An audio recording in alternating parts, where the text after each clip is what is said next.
नमस्कार. आज आपण बघत आहोत भोगीची भाजी. अगदी हीच भाजी आपण रस्सा भाजी करू शकतो, पण आज आपण त्याच मसाल्यात सुकी भाजी केली आहे. चला तर सुरुवात करूया. घेतले आहेत मूठभर शेंगदाणे, मूठभर तीळ, एक मध्यम आकाराचा कांदा, मध्यम आकाराचा टमाटर कापून घेतला, 7 ते 8 लसणाच्या पाकळ्या, 2 हिरव्या मिरच्या आणि 1 इंच अद्रक घेतली. 1 गाजर सोलून घेतलेला आहे, छानपैकी कापून घेतले आहे. 1 वाटी मेथी, 1 वाटी हरभरा दाणा, 1 वाटी वाटाणा, बटाटा आणि वांग्याचे काप. पेरू सुद्धा आपण इथे घेतलेला आहे. एका पॅनमध्ये लो फ्लेमवरती तीळ भाजून घ्यायचे होतात तोपर्यंत आपण लसूण, अद्रक आणि हिरव्या मिरचीचा वाटण करून घेऊयात. तीळ अगदी तळतळायला लागले की समजून जायचं की आपले तीळ भाजून झाले आहेत. साधारण 2 मिनिटांमध्ये आपले तीळ भाजून होतात आणि मिश्रण सुद्धा होऊन जाते. तीळ आपण एका जारमध्ये काढून घेतल्यात मिक्सरच्या, त्याला थंड होण्यासाठी. आणि तसंच आपण शेंगदाणे सुद्धा 2 मिनिटं मीडियम फ्लेमवरती छानपैकी भाजून घेणार आहे. या तिळापैकी 1 चमचा तीळ बाजूला काढून घेतला आहे. त्याच पॅनमध्ये अर्धा टेबलस्पून तेल घेतलं आहे आणि त्यामध्ये कांदा, 2 लवंग आणि 1 तेजपान आपण छानपैकी भाजून घेणार आहे. तुम्हाला कांदा, लसूण, अद्रक घ्यायचा नसेल, वापरायचा नसेल तर तुम्ही स्किप करू शकता. त्याऐवजी तुम्ही खोबऱ्याचा किस भाजून घ्या.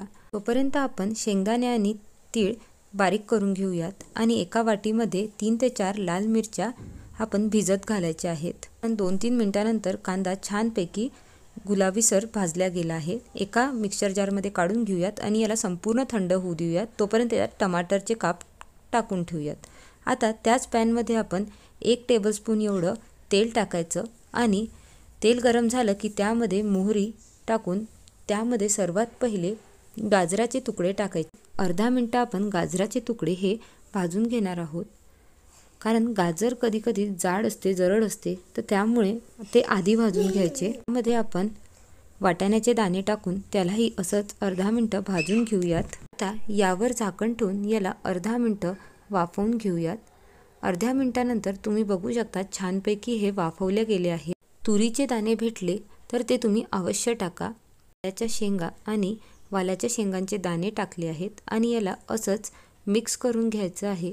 आणि झाकण ठेवून याला अजून अर्धा ते 1 मिनिट किंवा 2 मिनिटंही तुम्ही लो टू मीडियम फ्लेमवर याला ठेवू शकता. कांदा टमाटरची पेस्ट आपण करून घेऊयात.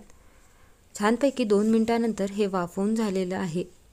आता यामध्ये बटाटे आणि वांग्याचे जे काप केले होते ते टाकायचे, कारण वांगे हे पटकन शिजतात. याला मिक्स केल्यानंतर 1 टीस्पून एवढं आपण मीठ टाकत आहोत. आत्ता जेवढं मीठ टाकत आहे यापेक्षा कमी मीठ आपण पुढे टाकणार आहोत, किंबहुना नाही टाकलं तरीही चालते पुढे. आता छानपैकी याला मिक्स करून घेऊयात. तुम्हाला या सीझनमध्ये जो भाजीपाला भेटेल तो सुद्धा तुम्ही याच्यात टाकला तरीसुद्धा चालते. आता थोडेसे मेथी टाकली आहे आणि थोडंसं पाणी टाकून याला आपण मिक्स करून घेऊयात. आणि यावर शेवटी आपण वाटाणे टाकणार आहोत आणि याला मिक्स केल्यावर यावर झाकण ठेवून याला 5 ते 7 मिनिटं लो टू मीडियम फ्लेमवरती असंच वाफवून घ्यायचे. साधारण 5 ते 7 मिनिटं नंतर तुम्ही बघितलं तर हे बटाटे थोडे शिजले आहेत, गाजरही थोडे शिजायचे आहेत. तर आणखीन आपण याला 2 मिनिटं असंच लो फ्लेमवरती किंवा लो टू मीडियम फ्लेमवरती वाफवून घेऊयात. आता साधारण 8 ते 10 मिनिटानंतर आपले सगळा भाजीपाला हा व्यवस्थित शिजला आहे. एका बाजूला एका भांड्यात काढून घेऊयात. त्याच पॅनमध्ये आपण 2 टेबलस्पून तेल घेणार आहोत. तेल गरम झालं की त्यामध्ये मोहरी टाकायची. मोहरी तडतडली की जिरे टाकायचं आणि जिरं टाकल्यानंतर यामध्ये आपण टाकणार आहोत थोडासा हिंग. सुरुवातीला केलेला तीळ आणि शेंगदाण्याचा कूट आपण यामध्ये टाकणार आहोत आणि याला छानपैकी भाजून घ्यायचं. जर थोडंसं जरी हे खाली चिटकलं तर तुम्ही यामध्ये थोडंसं 1 चमचा पाणी टाका आणि त्याला परत भाजा. 1 मिनिट भाजल्यानंतर यामध्ये आपण मगाशी केलेलं लसण, अद्रक आणि हिरव्या मिरचीचं वाटण टाकायचं. केल्यानंतर कांदा टमाटरचं जे मिश्रण आहे ते टाकायचं आणि छानपैकी परतवून घ्यायचं. साधारण 2 मिनिटानंतर आपण यामध्ये जी लाल मिरचीची पेस्ट आपण केली होती ती टाकायची आणि लो फ्लेमवरती याला 2 ते 3 मिनिटं असंच शिजू द्यायचं. त्याला झाकण ठेवूयात आणि साधारण 2 मिनिटानंतर तुम्ही बघा याला छानपैकी असं तेल सुटलेलं आहे याचं. आता यामध्ये आपण टाकणार आहोत चमचा धने पावडर, अर्धा टीस्पून हळद, 1 ते 1.5 टीस्पून लाल मिरची, तुम्हाला जास्त टाकायची असेल तर तुम्ही ते टाकू शकता. 1 टीस्पून एवढा गरम मसाला, तुम्ही कुठलाही गरम मसाला टाकू शकता, हा घरी बनवलेला गरम मसाला आहे. आणि अर्धा टीस्पून इथे मीठ टाकलं आहे. सगळं छानपैकी मिक्स करून घेऊया. आधीच आपण मीठ भाज्यांना लावलेलं आहे, त्यामुळे आता त्याला टाकायची गरज नाही आहे, पण थोडंसं टाकूया चवीपुरतं. आता थोडंसं पाणी टाकून याला असंच होऊ देऊयात. साधारण 2 ते 3 मिनिटांनंतर यामध्ये काळा मसाला जो घरीच बनवला आहे तो टाकला. तुम्ही कुठलाही गरम मसाला यामध्ये टाकू शकता किंवा स्किपही करू शकता. 2 ते 3 मिनिटांनंतर यामध्ये आता थोडंसं पाणी टाकूया. मिक्सरला जे मसाला राहिला होता त्याच्यातच पाणी टाकून ते पाणी आपण यामध्ये वापरलेलं आहे. यावरती आता थोडंसं आपण गूळ टाकणार आहोत. उसाचा रस किंवा उसाचे तुकडेसुद्धा यामध्ये टाकू शकतात.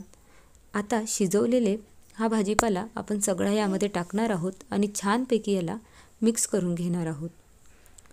शेवटी पेरूचे काप टाकायचे आहेत, कारण ते सुद्धा पटकन शिजतात. यावर कोथिंबीर टाकून यावरती 2 मिनिटासाठी लो फ्लेमवरती झाकण ठेवून असंच याला वाफवून घेणार आहोत. साधारण 2 मिनिटानंतर तुम्ही बघू शकता याला याचं तेल सुटलेलं आहे. मसालासुद्धा छान भाजीला बसला आहे. तुम्ही यामध्ये जर पाणी टाकलं तर गरम पाणी टाकलं तर छान याची रस्सा भाजी होते. सुद्धा नक्की ट्राय करा आणि भोगीच्या दिवशी ही भाजी नक्की करून बघा. व्हिडिओ आवडला तर लाईक, शेअर आणि चॅनलला नक्की सबस्क्राईब करा. वरून मगाशी ठेवलेले तीळ आपण टाकूयात आणि कोथिंबीर टाकूयात.